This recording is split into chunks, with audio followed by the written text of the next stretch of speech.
আসসালামু আলাইকুম। আজকে আমরা শিখব পদ এবং পদ প্রকরণ।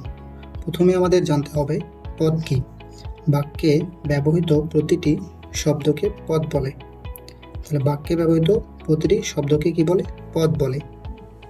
বাক্যে যে শব্দগুলো ব্যবহার হয় সেই শব্দগুলো কি হতে হবে? অর্থপূর্ণ হতে হবে।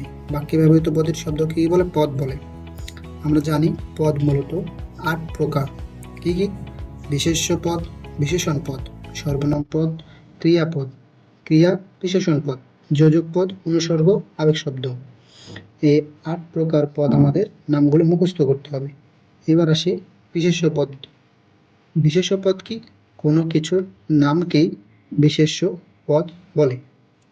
তাহলে আমরা জানি পৃথিবীতে যত কিছু আছে সব কিছুর কি রয়েছে? নাম রয়েছে, কারণ নাম ছাড়া কোনো কিছু হয় না। যেমন রহিম এটি ব্যক্তির নাম, ছাতা এটি বস্তু, কলম এটি বস্তু, চাঁদ, তারা, আসমান ইত্যাদি।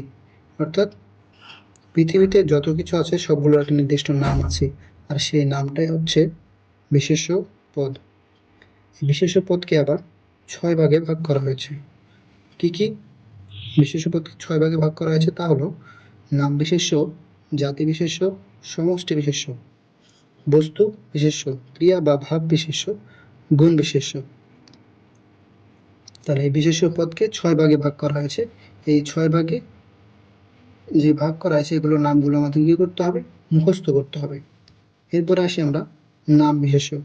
এখন আমরা জানবো নাম বিশেষ্য কি। নাম বিশেষ্য হচ্ছে যে পদ দ্বারা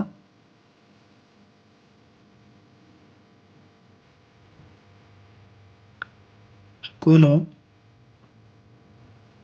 ব্যক্তি, বস্তু, স্থান,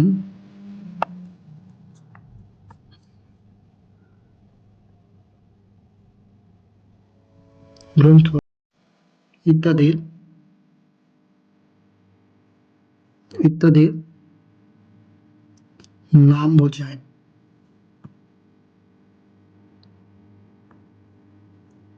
তাহলে আমি বিশেষ্য পদে পড়েছিলাম যে কোনো কিছুর নামকে কি বলে?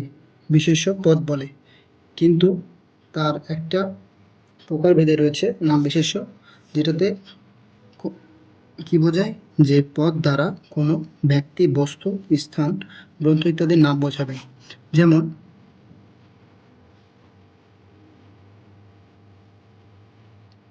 রফিক। রফিক একটি ব্যক্তির নাম। কলম এটি বস্তুর নাম। খাতা এটি বস্তুর নাম। স্থান রাজশাহী, এটা একটা স্থানের নাম। গ্রন্থ কোরআন, এটি গ্রন্থ। এগুলোকে বলা হচ্ছে নাম বিশেষ্য। আশা করি তারা বুঝতে পেরেছেন এই পর্যন্ত। পরবর্তী ক্লাস দেখতে হলে অবশ্যই চ্যানেলটি সাবস্ক্রাইব করে রাখবেন এবং ভিডিওটি ভালো লাগলে লাইক, কমেন্ট এবং শেয়ার করবেন। এবং আপনাদের জন্য একটি কাজ আছে, সেটি হলো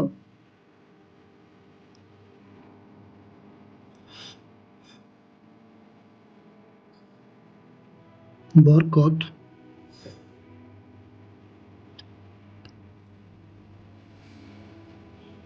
পেন্সিল,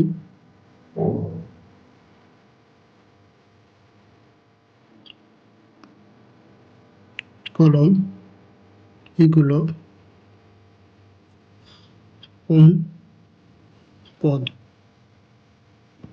এবং